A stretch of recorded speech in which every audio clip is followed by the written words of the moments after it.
السلام عليكم ورحمة الله وبركاته. هلكن waa iskaashato entertainment haddaad nagu cusub tahay subscribe saar sidaa noola socotid. halkan waxaa aad iyo aad tacsi tiiraaya leh iyo murugo uga diraya ummadii shalay ku kiiriyootay caasimada dalka. maxaa yeelay shalay waxay noqotay mid naxdin iyo murugo ku beerto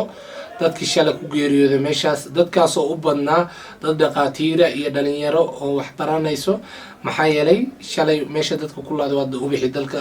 bari qaban lahaa. maxaa yeelay anaga haddaan nahay ummadda Soomaalida ama inta ku hadasho afka Soomaalida shalay maaragtay qaraxi dhacay aad iyo aad baan uga xumaanay. waxaan halkan tacsi tiiraayeen la uga dareynay eheladii iyo qaraabadii ay ka dhinteen dadka Soomaaliyeed ee shalay ku geeriyooday meeshaas. intii ku dhaawacantana Ilaahay waxaan leenahay caafimaad degdeg ah siiyo iyo sareeco wanaagsan. waxaan halkan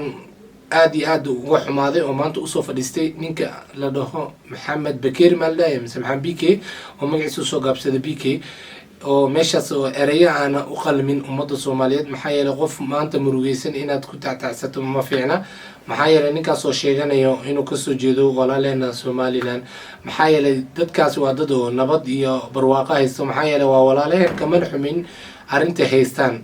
Hargeysa waa hooygii fanka Soomaaliyeed. maxaa yeelay intaasoo fanaaniin baa joogto mid eray xun ka yiri ma jiro.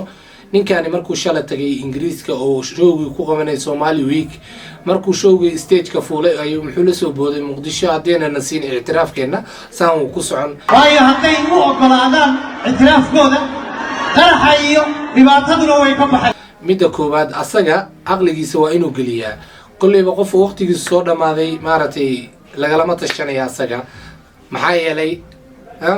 qofku markuu dhimanayo waqtigiisa waa waqti uu soo dhamaaday. okay asaga wuxuu meesha ku antacsanay iyo ku hadlay qof damiir oo Soomaaliya ma dhigeysan karo eragaas. asaga hadduu yahay fanaan Soomaali aniga BK waaga hore waa taageeri jiray heesiisana. maxaa dhahay ninka Cumar Dhuule Cali matali doono. maxaa yeelay heesiisa sida qiirada leh dadku u soo jiidanayaan dadka Soomaali mostly dadka taageera asaga waa dadka Soomaalida afka Soomaaliya ku hadlo. ninkaas eriga maxaa aniga isleeyahay maartay ninkaasi maskaxdu ka jiran yahay. ergu u dhahayna dad walaaleena Somaliland kuma xumaynayno waa dad wanaagsan ku jiro dad maartay ana sidoo kale aqligiisu xun yahay kuma jiraan.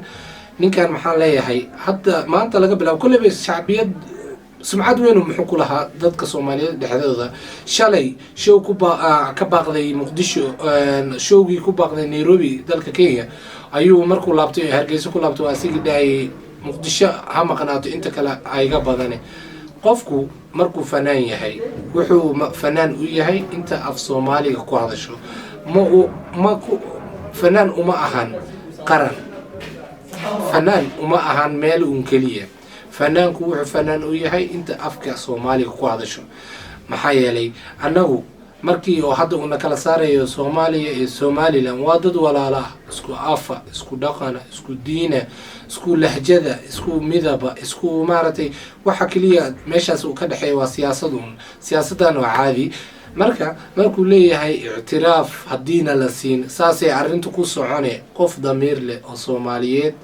hadduu hadalkaas maqlo kulliba dhiiga saad u dhaqaaqa. ani gaar ahaan ninka marka aan daawanay waan isbedelay. maxaa isku bedelay sida damiir xumada waxshinimada oo maartay qof damiir leh oo ku hadlin. hadda cunuga yarka caawo dhashay eraygaas kuma hadli karo. maxaa yeelay asaga waxa waaye waa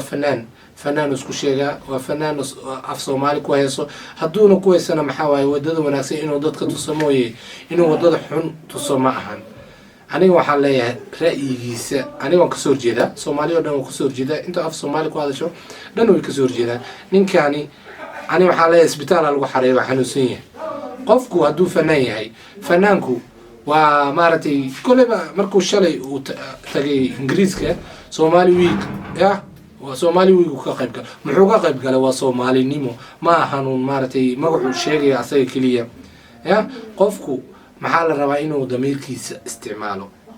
war hadduu showga kaa baaqday Soomaali kama baajisin. laba qof oo isqabateen kaliya buu kaaga baajiyay. haye qofku hadaa adiga qof isdagaashaan ma ahan in Soomaaliya qaaq ku tiraado shalay dhiig daadanay shalay dhiigii daadanayay inaad intaa stage fuusho aad ku faanto maamadii ooyeysay inaad maaragtay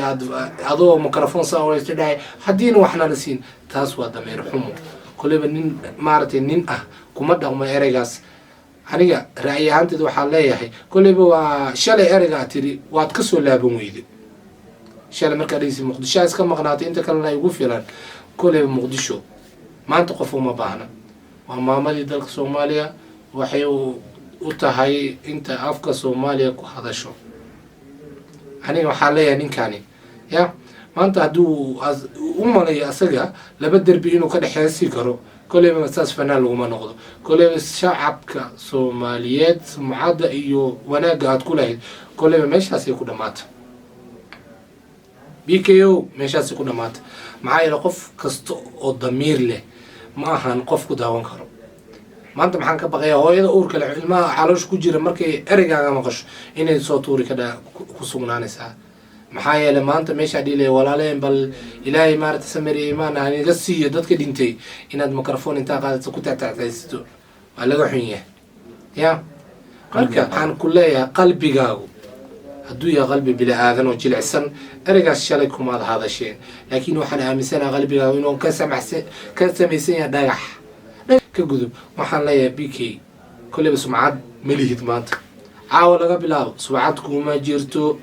fanaan ma tihid fanaan waxaas ku tahay inta adiga kula aqli ah koleyba damiir qof damiir leh oo islaama oo walaalkiisu islaama manaya arkayo inuu qaaq midda kale waxaa kasii daran hooyada ayadoo faleenbo wadato saas ilmaheeda ula daba ordayso oo dhaawaca sido ooyeyso asagoo arkayo inuu saa ku hadlo niyo kaala ma aqaani waxaan kugu tilmaamo koleyba bahaayinku laftirkiisa maaragtay ayagaaba garanaya wanaagooda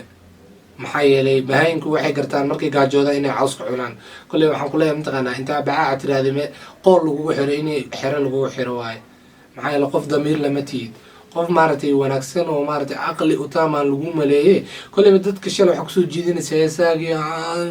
adhiis maxaan dhehnayaa ninkan cilmi boodhari labaadu noqonaa cumar dhuule cali inii bedeli doonaa laakiin maxaad bedeshaa sumcaddii aad lahayd waa tuurtay goormaa tuurtay shalay markaa wax ka sheegaysa shalay markaa dhehaysa inta kale ha ka maqnaato aad tuurtay saasay tahay meesha aad intaa soo laabato walaalo aan qaldamay walaalayaal oo Soomaaliyeed oo raali noqda dhilay waa ku sii socoto waa ku sii socoto marka damiir qof damiir leh baa lagu tilmaamaa maaragtay wax la dhaawar waxaas way qaldan yihiin laakiin adiga damiir ka dhimay ma aqaani waxa ka maqan ya wadnu weyn baa taa bidaartu halkaan dadku halkaan ay ka arkaan halka markii laga fiiriyo bidaartu intaas ku leegta ya awooga 99 jirkay adiga isku bidaar leh marka nin bidaar leh oo aqli baa lagu ogaay moogi maartay adiga waxaad ka samaysan tahay marka ani waxaan leeyahay ya koleyba intii shalay dhimatay Allah u naxariisto inta dhaawac ilaahay maartay oo dabiibo laakiin ninkan koleyba erigii afkiisa ka soo baxay Soomaaliya oo idil wax kama tarayso ya waxaan ka soo qaadaynaa un kaliya ma taqaanaa Xisaan Macatirina waxay u baahan tahay la garanaa waa caws koleyba cawskaaga iska rug mid kale waxaan leenahay adiga hadaa xumaato maartay dadka Soomaaliyeed oo walaaleena oo Somaliland oo maartay sharaf iyo maartay ixtiraam naga midan koleyba adiga dartaa uma caayino ya dadkaas waa dad walaaleena ixtiraafkana adigu raadinayso ordu wareeg hadda Ingiriiska joogtaa Soomaaliya marka dhamayso ordu intaad aqalka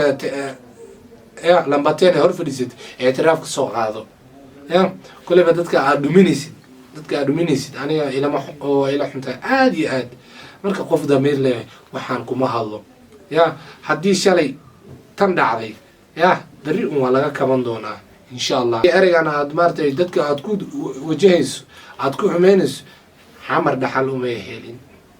ya inta maanta ooyidana bari bay farxin koleyba qof malakmoodkiisa soo dhamaadana lama celin karo waa wax Ilaahay u qoraytan laakiin inaad tiraahdo inta saan ugu wajah ixtiraaf la sii weydiin ya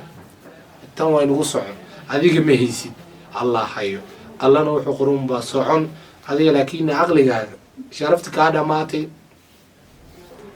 sharafti koleyba cimaamada hadii ku saarnaa cimaamada dhulka ay dhacday koleyba ma aqaan waxa fanaan u noqon doontide inta ku maartay ku dhageysan doonto bay u darantaa hadda kadib caawa laga bilaabo aniga markaan maqlo maartay ya ninki BK